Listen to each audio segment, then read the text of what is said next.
Hey Jeff, it's me, Christopher. Hey, Christopher. How are you? I'm good, man. I know it's been a hell of a long time to get you on. I appreciated that you finally we can make it work. So I'm doing good today. How are you? I'm great. Yeah, I'm glad we were able to make it work.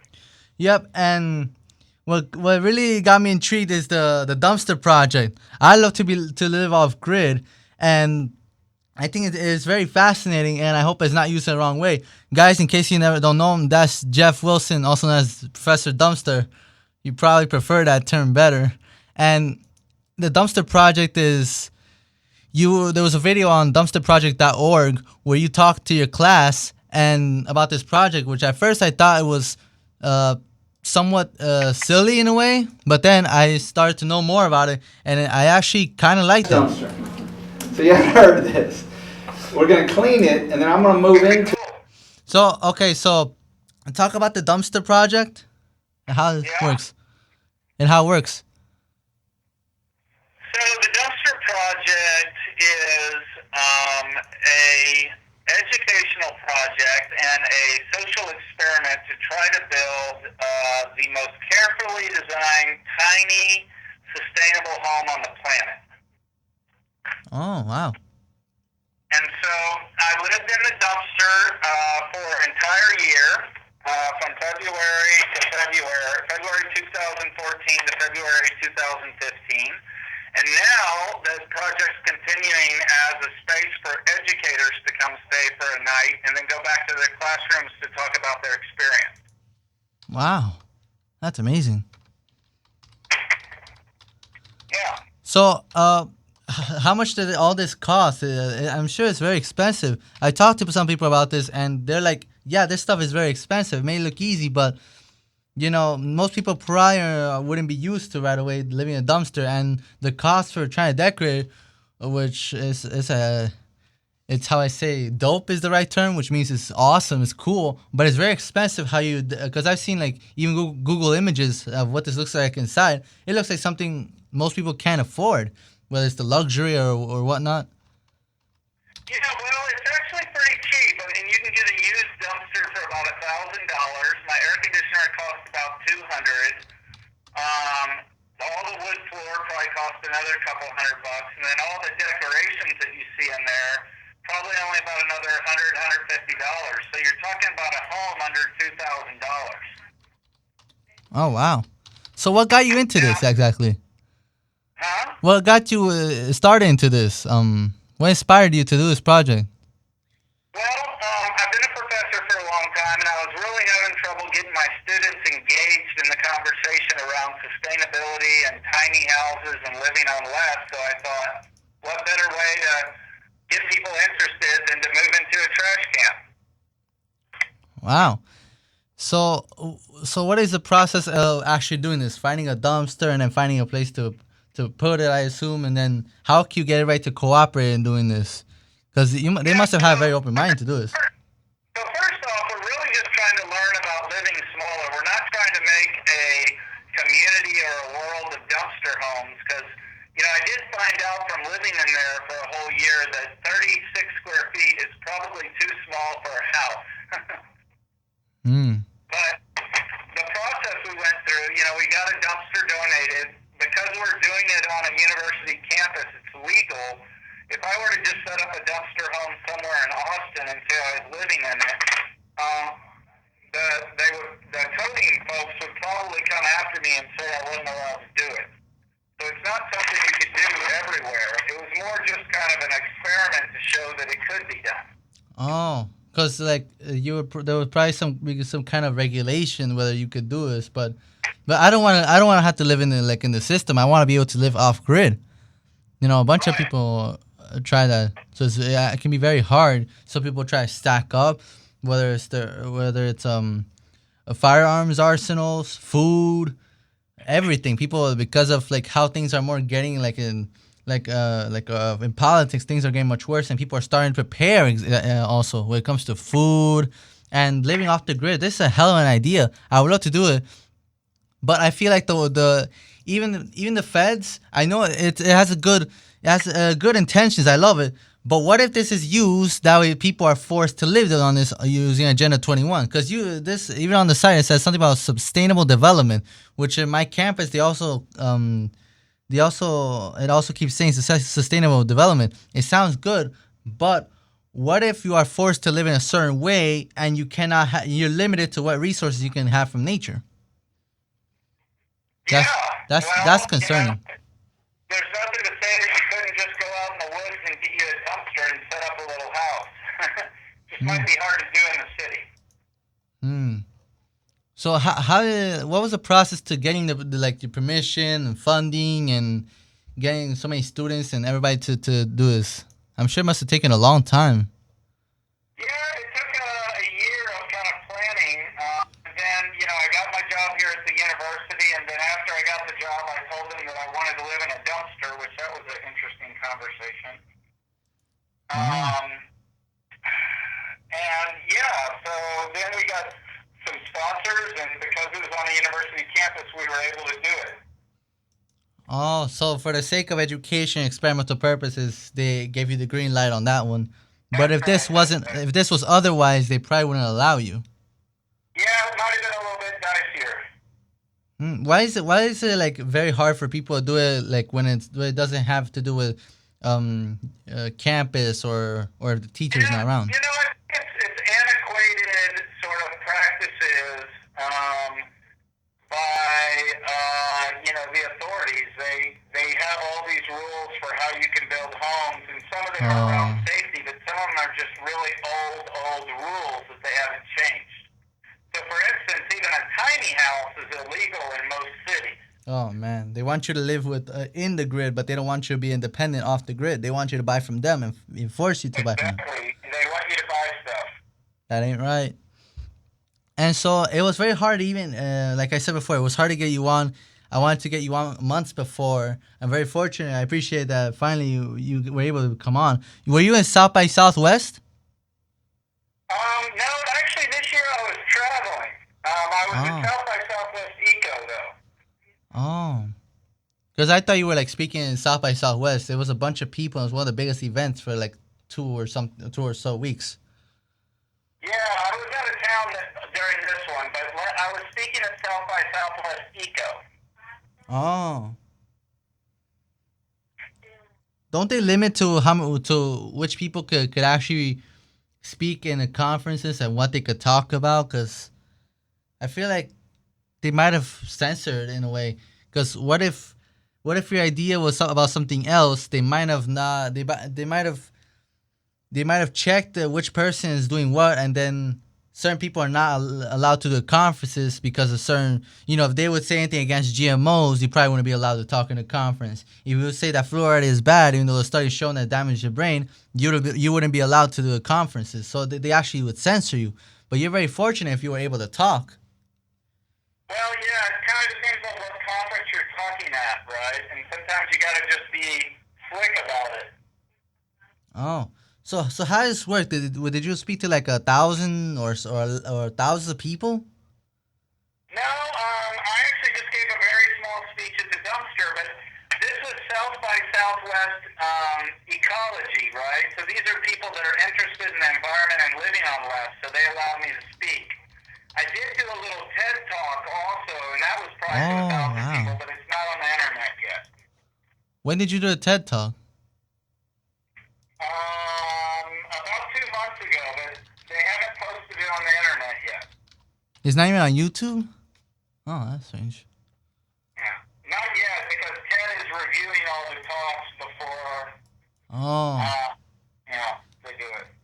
So do they do much censoring? See who could talk about certain things? Because like if you want to talk about consciousness, they might want to try to censor you. So how does the TED process work?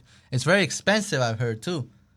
Well, I didn't have to pay anything, and this was a TEDx Youth, so it was a local, smaller TED. But yeah, they come and ask people to speak, and I don't think they censor everybody. There's some pretty risque stuff on there sometimes. Oh, risque? Oh. Wait, like what? Because like if they must have they must check these videos very well before uploading on their site. I had to do an assignment recently where it comes to writing about 3 TED talks and 5 choices. So I had to do like 3 out of 5 and write a small response to it. And this was for a psychology class, and one of them was about dealing with schizophrenia, choices, and stuff like that. But so they just called you and you just speak at the conference. Yeah. You must have had to pay for travel, right? Because I wouldn't have much. Hardly. I don't have any money for travel or anything. Well, this one was in Austin. Oh, you're very fortunate. So, you were in a media blackout for like a year while you were doing the project. You didn't talk to anybody else while you were in the dumpster for a year until that was No, over. I talked to some people. We just had a short period when I wasn't talking, about things because we had to catch up on a lot of work. Oh, Yeah. oh wow. So, did you try this project again, or did you was this only once just for experimental? Because I would like to try this someday, but I just don't know. I don't have much money or anywhere to put a dumpster in.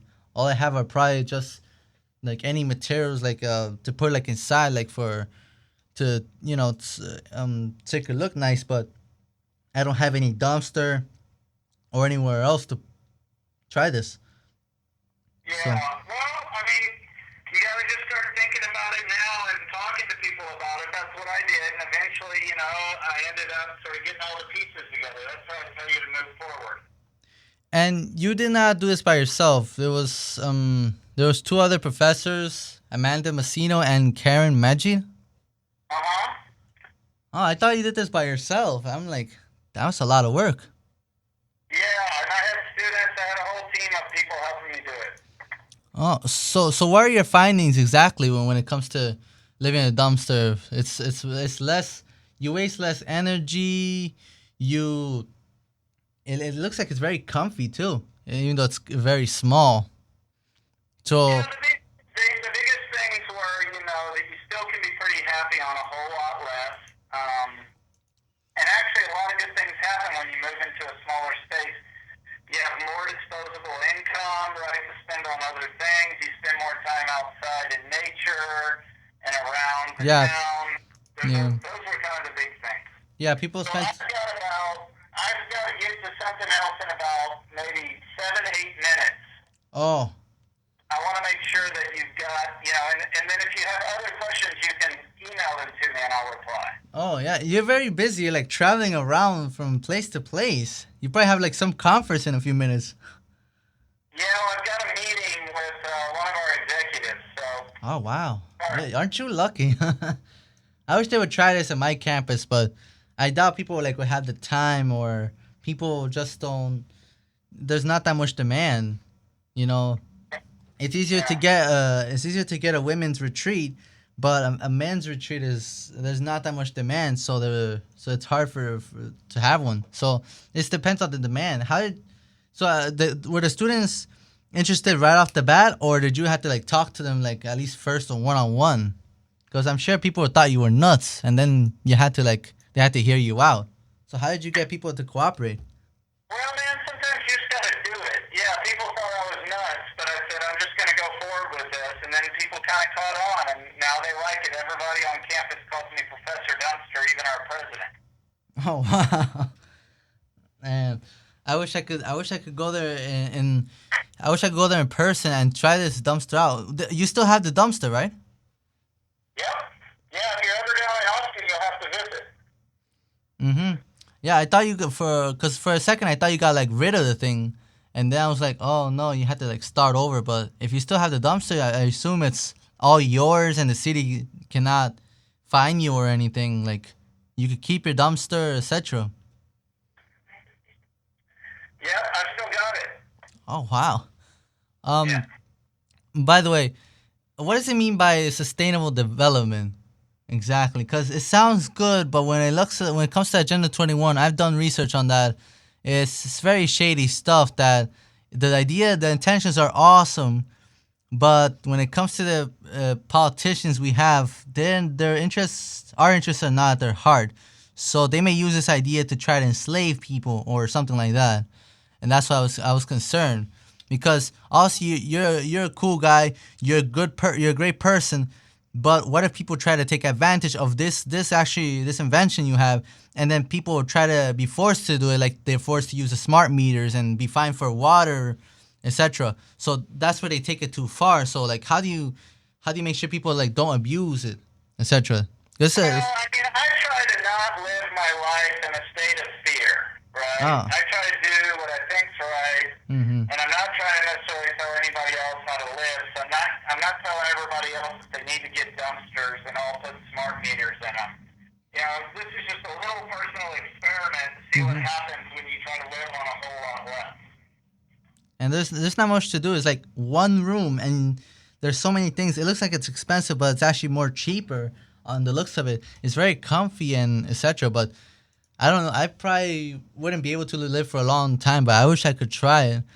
But like the process of getting a dumpster, etc. In town where I'm in, that might actually be very hard. I'm sure you had to go to City Hall. You probably had to talk to the mayor or something.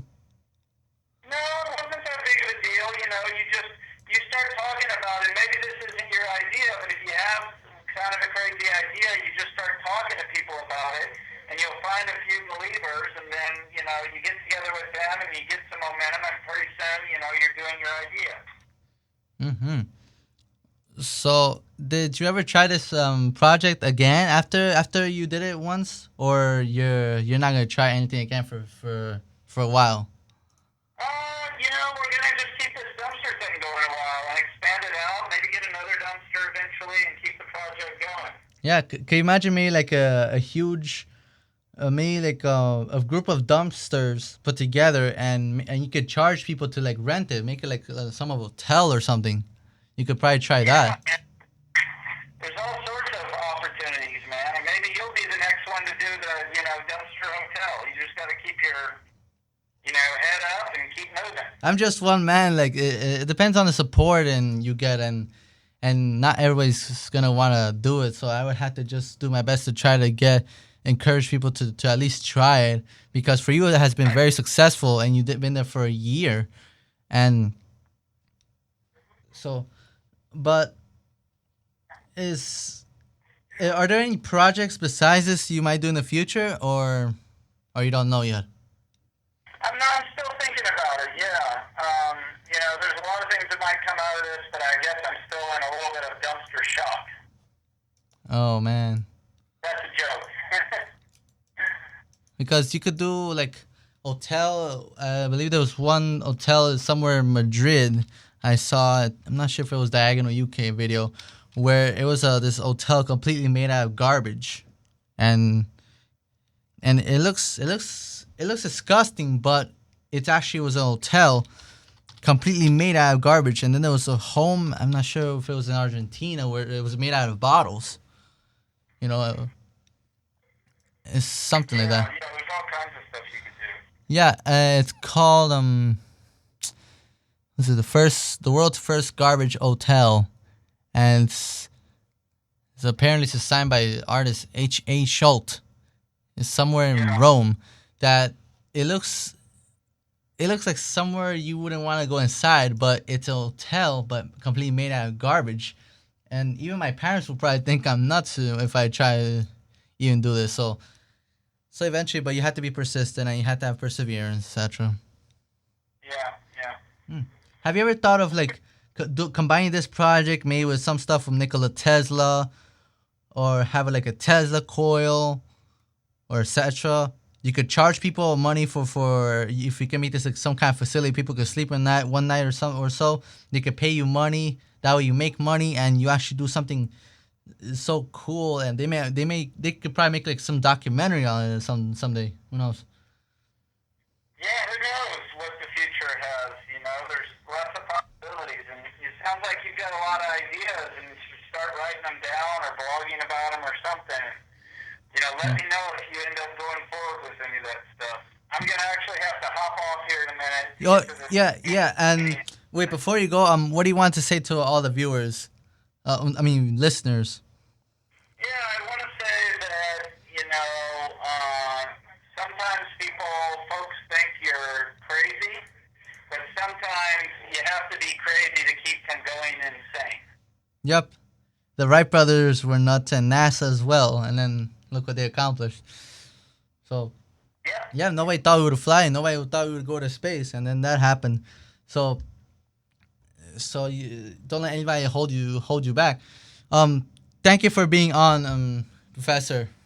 Yeah, thank you so much. Hopefully in it. Help out if Yeah. you're ever in Austin, let me know. I'll give you the best MTV Cribs tour ever. Yep.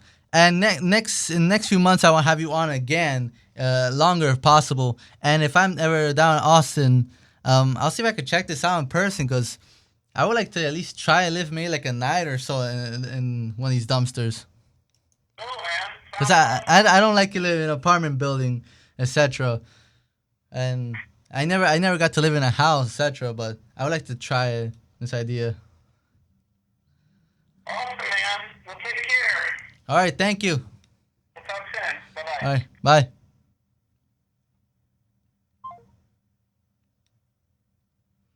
Wow. See how one crazy idea can lead to so much, and